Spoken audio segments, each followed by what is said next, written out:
All right, here we go. It is December 22nd. We are going to start our brew day off with just reviewing our grains that we're using for today's brew.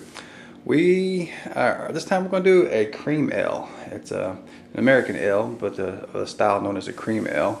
Have a light yellow, light-bodied, not very hoppy kind of beer. Hoping that it'll go over well with my guests who are more I guess their palates are more used to like light beers, things of that nature. So this ought to be a good one for my guests. Here's our grain. We can start with the hops. We've got 1 ounce of Saaz hops that are going to go into it. Right there, vacuum packed, ready to go. Our grains, total of 10 grains, I believe. We've got 4 grains of our base, so just a 2-row Pilsner, just barley malt. And then we've got 3 pounds of Vienna malt. And then I think we got 3 pounds of flaked corn in here. Kind of hard to see through the bag, but you can see some of the flaked corn in there. And the other grains right all through here, the darker rows, striations. We get it all mixed together here. And when this goes into the water, it'll be nice and uniformly mixed. And then there's like a ½ pound of 2 other lesser grains, just for different flavor profiles we're trying to go for here on it. The purpose of this little bag over here is rice hulls. This won't add anything flavorful to the mash, but the ideal with the rice hulls is that it makes it a little bit more thicker, so it's less likely to get stuck when I go to sparge it, which is when I run the wort off from the mash tun, that thick water. What exactly do we mean get stuck? Well, I'll show you. Let's take outside real quick and I'll show you the mash tun. Alright, heading back out here into the garage. You can see there's my my boil pot tank ready to go, and my converted igloo coolers into what is on the bottom is my hot water reservoir tank, and then my mash tun. And this is where we'll put the grain along with the hot water. The grain and the hot water will sit inside here and mash for an hour, extracting all the sugar out of the grain. And then when I open the valve here at the bottom, allowing it to drain out, it'll filter through this what's known as a false bottom. As you can see, these holes are kind of small. That grain can plug these holes and get through, and then plug this little filter here. And when it gets plugged, obviously, nothing's going to come out to the bottom. And that's what they call a stuck sparge. So to prevent that stuck sparge, we add the rice hulls in there. They're larger. They're not milled like the grain is, so it should be larger, especially when it swells up with water, and prevent it from all that grain getting through there and causing a stuck sparge.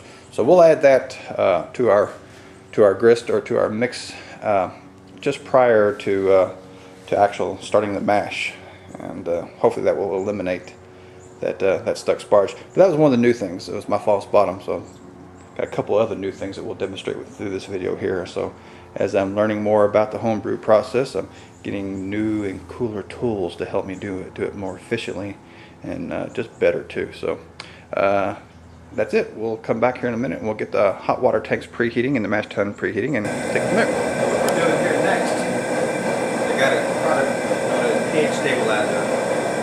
Supercharged your pH and get ready for that. Sets it at a perfect 5 pH of 5. So for 5 gallons of water, we need 1 tablespoon of this.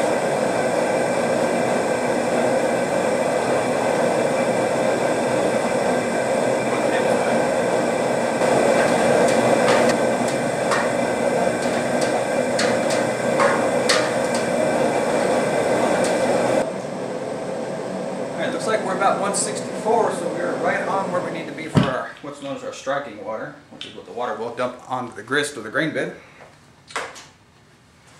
Let's move over here into frame. Now, I'm going to try to reuse some of this water, save some time on the heating up water portion of the process. So I'm going to move our preheated water that we were preheating from mash tun over into our hot water tank.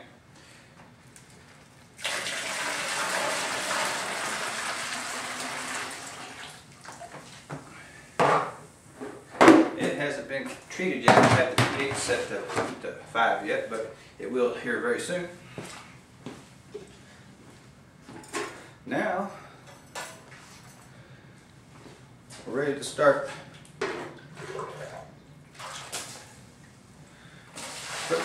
turned together with the grain and everything. So I'm just putting some of the hot water in here first. We need, of our 5 gallons I got here, we're going to need about it's like 13 and like 3/4 quarts. So that's going to be about almost 3.5 gallons. So.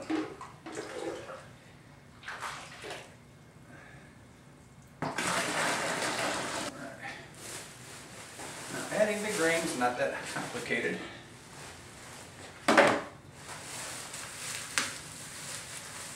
going to add a little bit of grain, just like this. And since I got the rice hulls, I've got those pre-rinsed. Wash those inside the house. So I'm going to add those as we go a little bit at a time here to get those evenly mixed in with the grain. So a little bit of back and forth process here. I don't know if this is the best way to do it or not, but it's my first time using rice hulls. It's how I'm going to do it.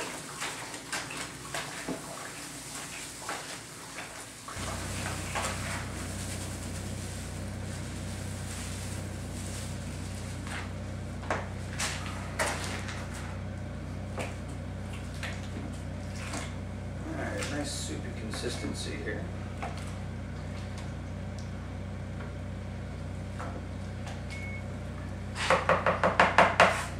Set this grain bed at a specific temperature. It should be close to 148 degrees. It's a little low.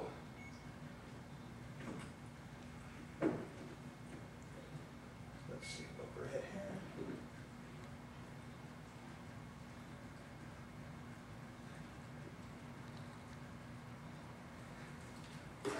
Might need to add a little bit more water to get it up to temperature.